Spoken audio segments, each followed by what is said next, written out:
Bonsoir à tous, bienvenue dans Au Quotidien, une demi-heure d'infos avec à la présentation ce soir Laure Girard. Bonsoir Laure. Bonsoir Anthony, bonsoir à tous. Une invitée politique ce soir dans le JT. Christine Tafforo-Hardy est conseillère régionale pour le groupe Printemps des Pays de la Loire. Elle est également première secrétaire du PS en Sarthe et elle souhaite évoquer ses inquiétudes concernant les politiques régionales. Et puis dans la suite, ils sont bretons, mais pas que. Oui, le Mans Celtic Fest, c'est une première en Sarthe, une immersion unique dans l'univers celte tout au long d'une soirée le 15 mars pour la Saint-Patrick au pôle européen du cheval à Ivray-l'Évêque. Et on en parle avec le co-organisateur Alain Levieux.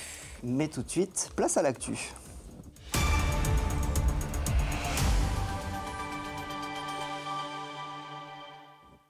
Et au sommaire du JT en ce vendredi 7 mars, l'inauguration de nouveaux lieux d'accueil au Mans. Afin d'améliorer la prise en charge des enfants et des adolescents confiés d'urgence à l'aide sociale à l'enfance, le département de la Sarthe continue de se structurer.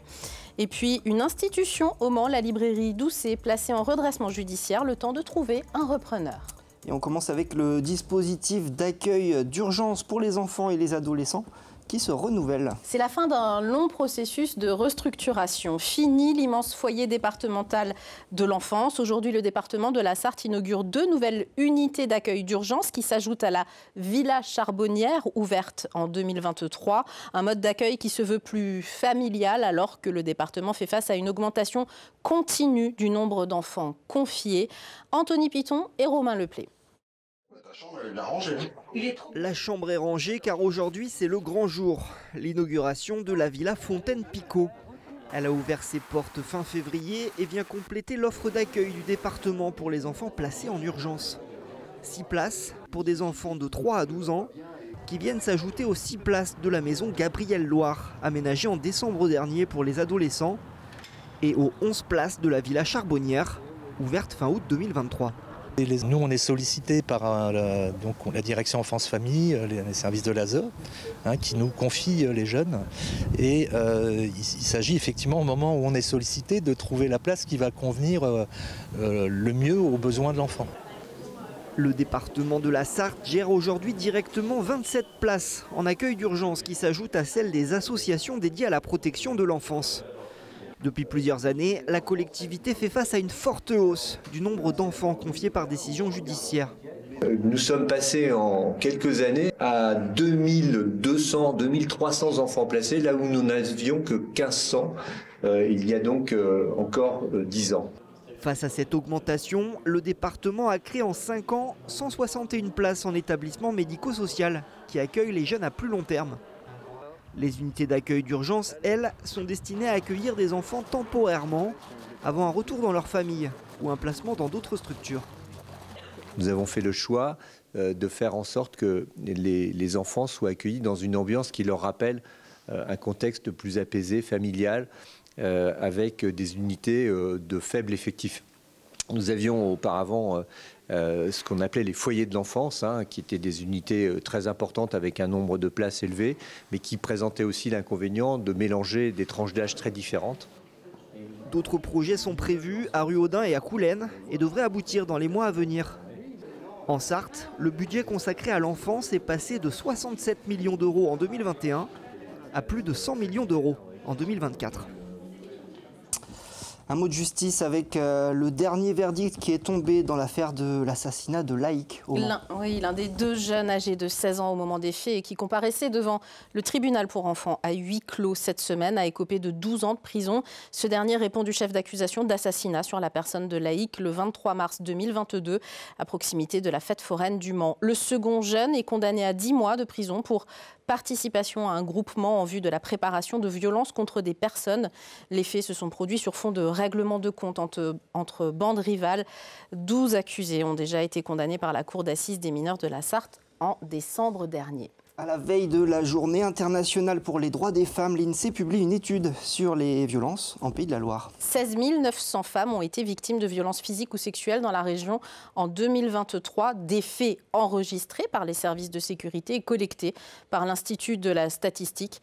Le nombre de femmes victimes de violences a doublé depuis 2016, mais cette augmentation est à inscrire aussi dans un contexte plus favorable à la libération de la parole et en lien avec l'amélioration de l'accueil des victimes par les services de police et de gendarmerie. Et le ministre de la Justice a fait son choix. Les prisons de Condé-sur-Sarthe dans l'Orne et de Vendin-le-Vieil dans le Pas-de-Calais ont été choisies toutes deux pour enfermer les 100 plus grands narcotrafiquants de France, des détenus dangereux issus de réseaux mafieux ultra organisés. Les intéressés seront transférés à partir du 15 octobre. La librairie Doucet au Mans, placée en redressement judiciaire. Une information dévoilée par nos confrères d'Issy-Men. Pas d'inquiétude pour les clients de cette librairie mythique du Mans. Il s'agit d'une procédure menée par les gérants pour leur permettre de vendre plus facilement cette entreprise de 91 ans tout de même. Les explications avec Colin Ancel. C'est une place emblématique de la ville du Mans. Je suis née au Mans et tout, donc Doucet, moi j'ai toujours connu Doucet. C'est une référence de qualité. Il y a un côté chaleureux chez Doucet. Née en 1934, la librairie Doucet cherche ses nouveaux repreneurs depuis un an. Jusqu'ici, plusieurs candidatures, mais aucune pour reprendre les actions, c'est-à-dire le bien, mais aussi le passif de la société. Alors, j'ai demandé le bénéfice du redressement judiciaire. Il ne s'agit pas d'un créancier impayé ou autre. C'est moi qui suis allé voir le tribunal pour leur expliquer la situation et leur indiquer qu'effectivement, nous n'avions pas d'offre, mais que dans le cadre d'une procédure collective, d'un redressement judiciaire, une offre par rachat d'actifs pouvait à ce moment-là être envisagée. Ce qui veut dire un achat du lieu, du stock, du personnel, sans les dettes normales de l'entreprise. L'argent de la vente permettrait au gérant de payer ses dettes, dont le délai de remboursement n'est pas expiré. Concrètement, la société Doucet vend ses actifs à une nouvelle société Doucet qui continuera à exploiter l'ensemble des actifs de fonds de commerce, de stock, de personnel de la même façon. Ça rend plus facile la transmission. Pendant 6 mois, un administrateur et les gérants rencontreront le tribunal régulièrement pour l'informer des éventuelles nouvelles offres. En attendant, le fonctionnement est normal, l'entreprise se porte bien et la situation ne devrait pas empirer. Sauf si personne s'intéresse à une librairie de 90 ans, une vieille dame qui a su rester à peu près jeune. Très honnêtement, je n'envisage pas cette hypothèse, ne serait-ce que parce que pendant un an, j'ai rencontré beaucoup d'entreprises du domaine de la culture qui sont intéressées par, je dirais, une prolongation de notre démarche. Le but, conserver une librairie indépendante. Les Manceaux peuvent choisir la librairie où ils se sentent le mieux. Et ça, c'est vraiment un vrai privilège. Et certes, je me bats pour la défense de l'emploi de mon équipe, dont je considère que l'expertise est particulièrement forte et que ce serait un gâchis si ça s'arrêtait. Mais je me bats aussi pour que les Manceaux gardent ce luxe. Écrire un nouveau chapitre pour cette librairie et tourner la page pour les Dumont, après 20 ans à la tête de l'institution. Et une autre entreprise en Sarthe placée en redressement judiciaire. Une info du journal Ouest France. Il s'agit de l'usine de matelas GFL et du magasin Mal-Literie situé à Neuville-sur-Sarthe. Les deux entités appartiennent au groupe Literie Aura, dont le gérant Stéphane Contour a répondu à nos questions par téléphone.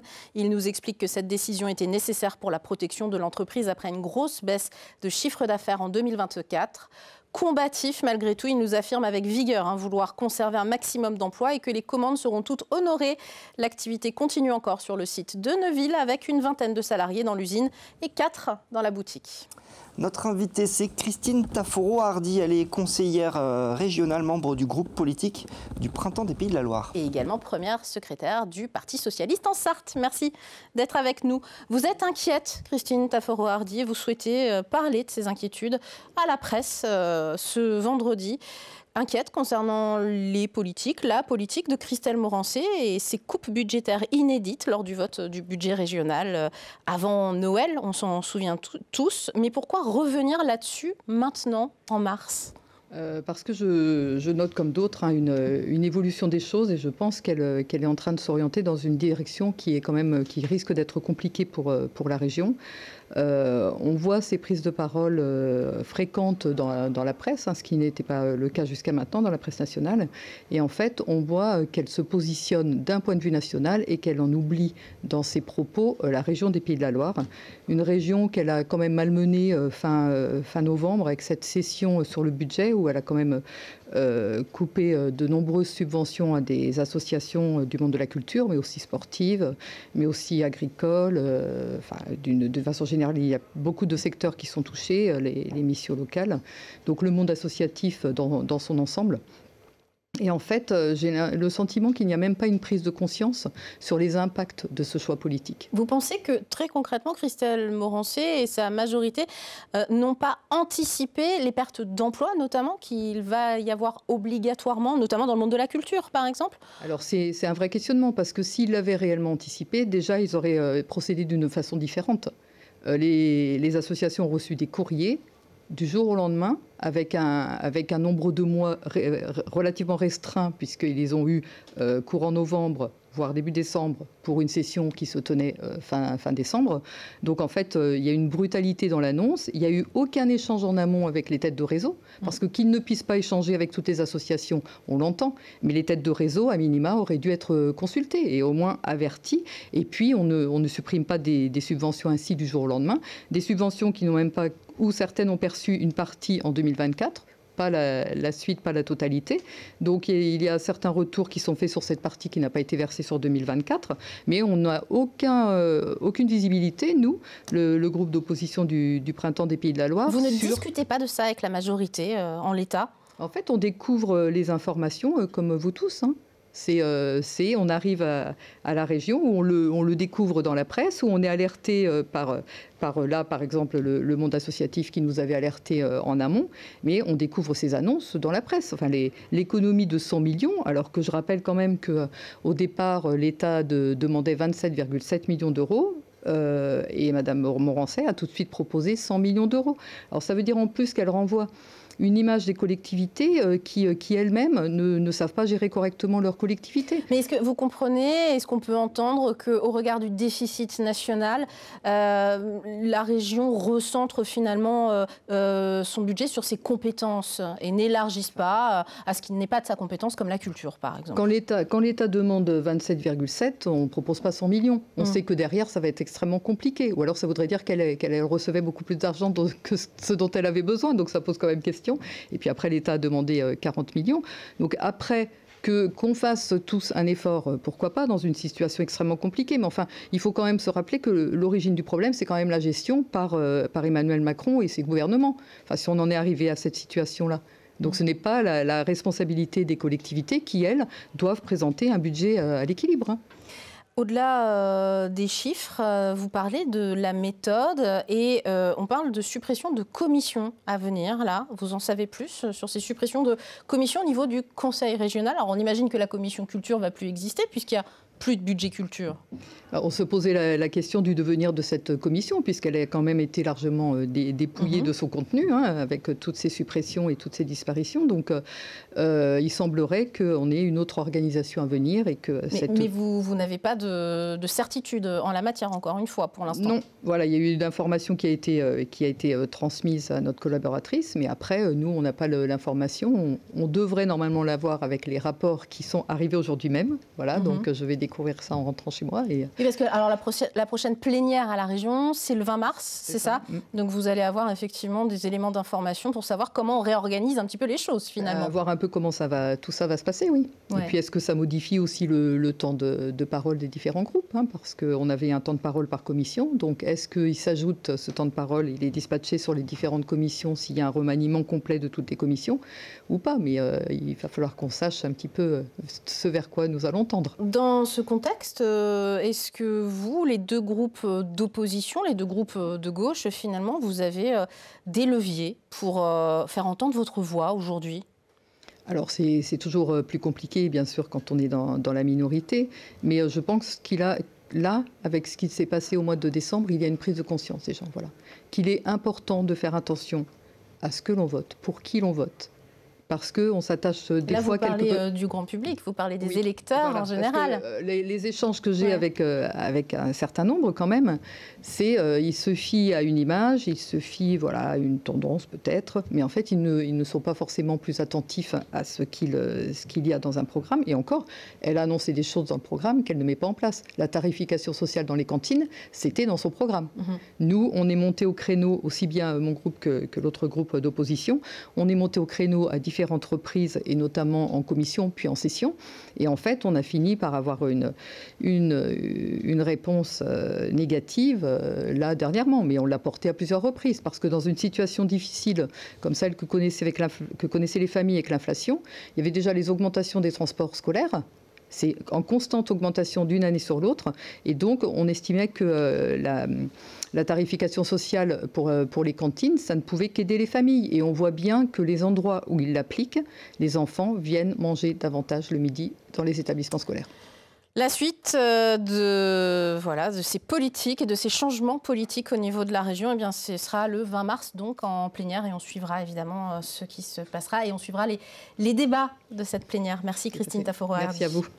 C'était une première en Sarthe, un forum de l'emploi pour les agriculteurs, mais pas que. Oui, afin de promouvoir les métiers, tous les métiers en lien avec l'agriculture, et aussi le statut de salarié agricole, de plus en plus courant de nos jours. L'agence de recrutement Agri-Emploi 72 a organisé ce forum au sein de l'usine Claas Tractor ce vendredi.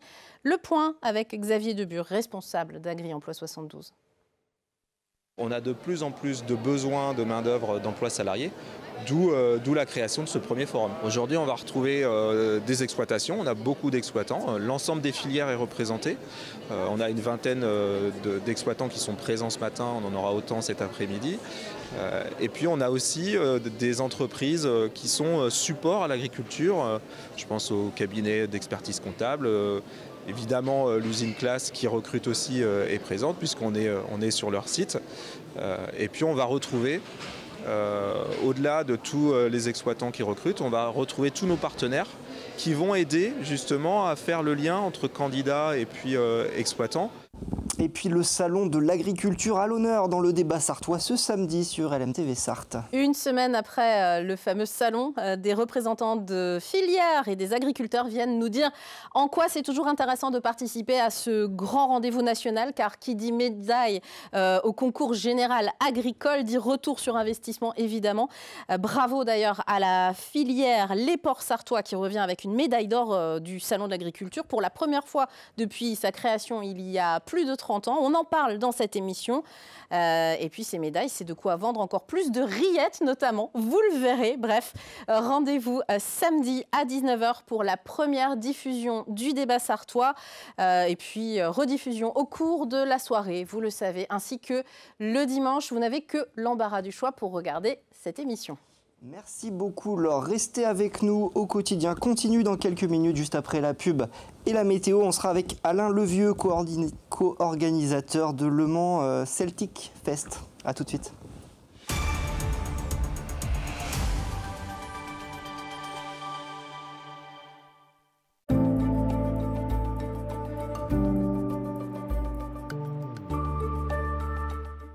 Bonjour à toutes et à tous, merci de nous retrouver pour ce nouveau bulletin météo. La situation s'annonce toujours très calme sur notre département pour cette soirée de vendredi avec un ciel parfaitement bien dégagé. Les températures afficheront 12 degrés à Montval-sur-Loire, 11 degrés au Mans. Il fera 12 à Cieux-le-Guillaume, 12 à La Flèche, 13 à Sablé-sur-Sarthe ou encore 12 à Saint-Calais. Concernant votre tendance pour la journée de samedi, en commençant par la matinée, bien sans grande surprise, la situation restera toujours dominée par les hautes pressions. Le temps sera calme et bien ensoleillé dès le lever du jour.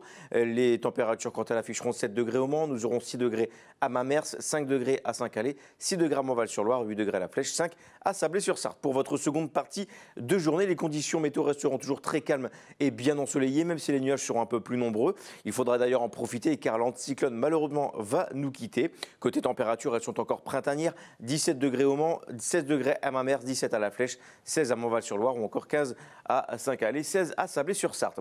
Pour votre tendance, comme je vous le disais, donc pour cette journée dominicale, la situation va commencer à changer. L'anticyclone nous quitte et laisse place à un flux océanique perturbé. Alors pour cette journée dominicale, un ciel bien nuageux nous concernera. Localement, quelques averses pourraient se produire. Côté température, elle baisse légèrement mais reste plutôt douce avec les 15 degrés au Mans. Nous aurons 15 à Montval-sur-Loire, 14 degrés à Saint-Calais, 14 à Mamers. Il fera 14 à Cieux-le-Guillaume, 13 degrés à Sablé-sur-Sarthe. Pour votre journée de lundi, c'est le retour temporaire du soleil sur l'ensemble du département. Les nuages tout de même seront beaucoup plus nombreux en seconde partie partie de journée, mais les conditions météo seront plutôt calmes. Les températures, quant à elles, afficheront 16 degrés au mur de la journée au Mans, 15 à La Flèche, 16 degrés à Montval-sur-Loire, 15 degrés à Saint-Calais, 15 à Mamers. En ce samedi 8 mars, nous gagnerons encore quelques minutes de soleil. Je vous souhaite à toutes et à tous de passer une excellente journée.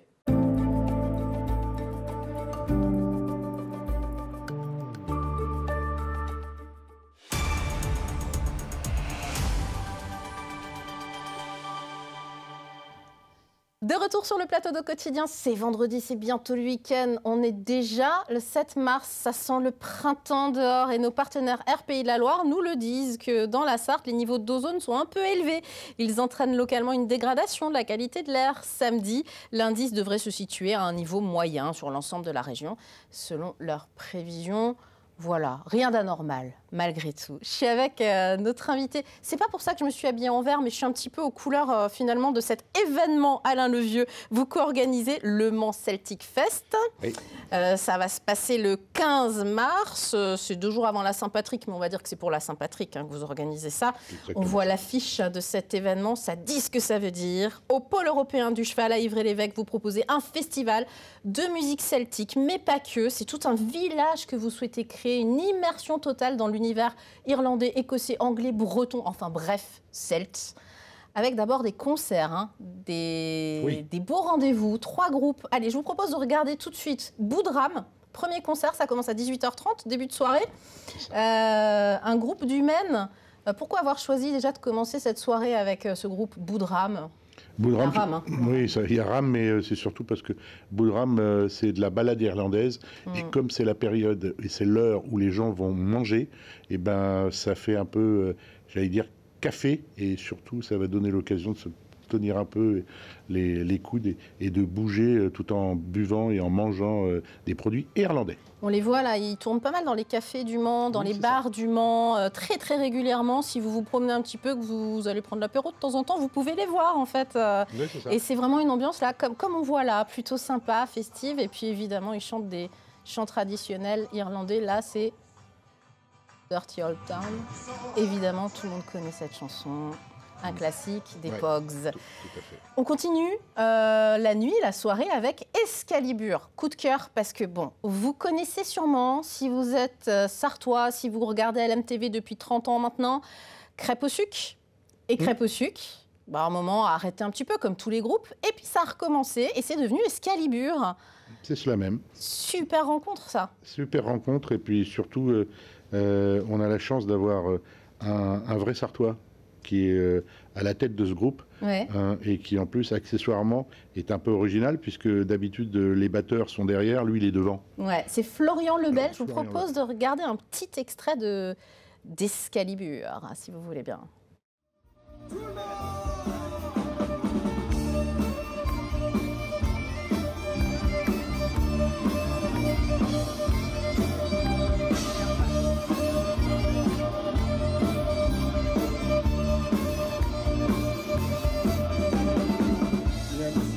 Dans le Pétiane, le cru d'Alaire, à la portière, je ramenais la mère Josiane, et elle cuvette à l'arrière. On revenait de chez le beau-frère, on venait de régler une sale affaire. Un bon coup, une livraison, 50 kilos, ça faisait un beau magot. La brigade est là, je les avais pas vu cela. Alors là, comme le public, on a envie de se mettre à sautiller, là, à danser. D'ailleurs, on danse sur le plateau avec Alain, on va pas vous mentir.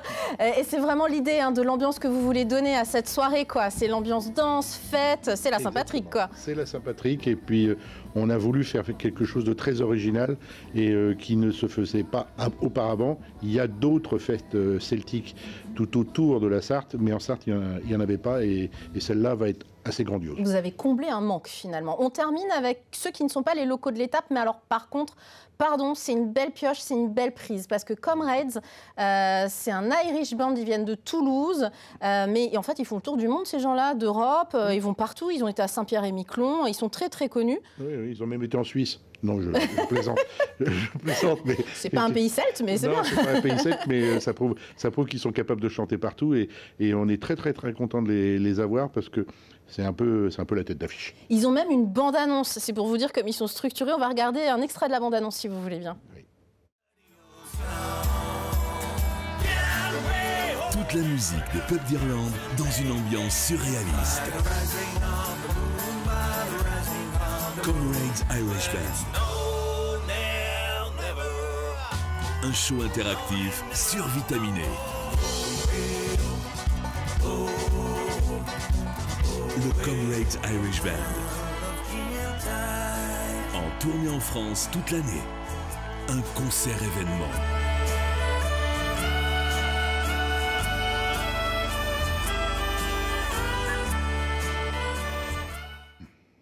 Et là, on danse sur le plateau avec Alain. Encore une fois, les Comrades, ça commence à quelle heure? 22h, 22h30 ouais, là, c'est pour les... 22h jusqu'à 0h30. C'est pour la fête, quoi.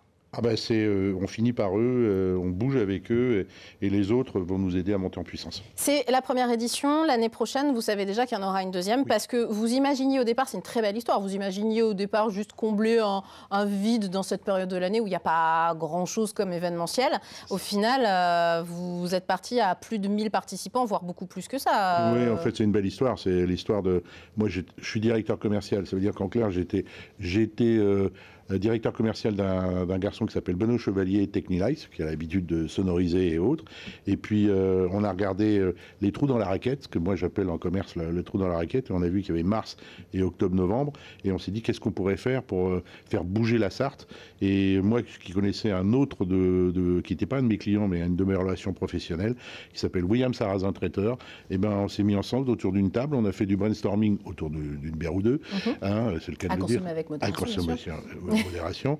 Et puis derrière, on a eu l'idée de créer un festival. Et la musique celtique, à travers la Saint-Patrick, nous est vue naturellement. Absolument. Le pôle européen du cheval, en plus, c'est une belle histoire aussi, parce que cette année, et on va le dire quand même, lui aussi vous propose d'occuper cet espace gratuitement en vous disant, de toute façon, ça va cartonner l'année prochaine, vous pourrez me payer. Et ça, c'est quand même hyper sympa. Donc bravo à lui, ça va être une très très grande fête. Un village d'exposants, fabrication d'hydromel, whisky irlandais, accessoires pour jeux de rôle, parce qu'il y a cet aspect-là aussi, sculpture en papier, bref, beaucoup de belles choses.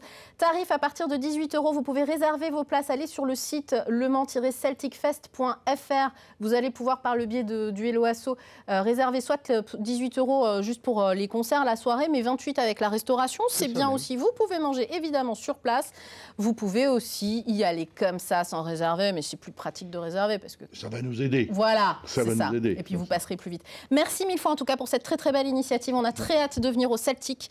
Le Mans Fest, je vais y arriver, Le Mans Celtic Fest dans l'ordre. C'est l'association qui s'appelle Le Mans Fest. Oui, parce que vous êtes une association. Et merci d'être venu nous en parler. Vous jouez avec nous? On joue? Oui. Allez, on joue. Sur LMTV ce soir, vous pouvez gagner un exemplaire de la bande dessinée Les Rillettes, une histoire gourmande. Ça, c'est sartois, où je ne m'y connais pas. Première BD sur les rillettes, écrite par Denis Esquira, auteur sartois, évidemment, vous le connaissez. Pour tenter votre chance, envoyez un mail à jeu@lmtv.fr.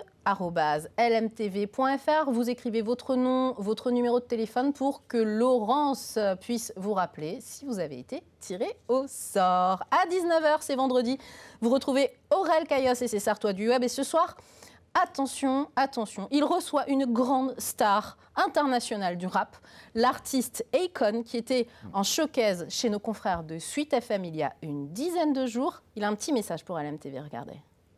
Yeah, check it out, man. This is your boy Akon, and right now you're watching South Throughout the Web on LMTV South. Keep it locked. Et voilà, vous savez ce qu'il vous reste à faire. Vous regardez les Sartois du web. C'est maintenant. Entretien exceptionnel avec Akon, enregistré par Aurel Cayos. Évidemment, vous retrouvez également toute sa bande. Nous, on se retrouve, vous le savez, en direct à 18h30 sur LMTV lundi. N'oubliez pas le débat sartois samedi et dimanche. Samedi, première diffusion à 19h. Retour sur le salon de l'agriculture avec des agriculteurs sartois et des rillettes, évidemment. À très vite sur LMTV. Salut.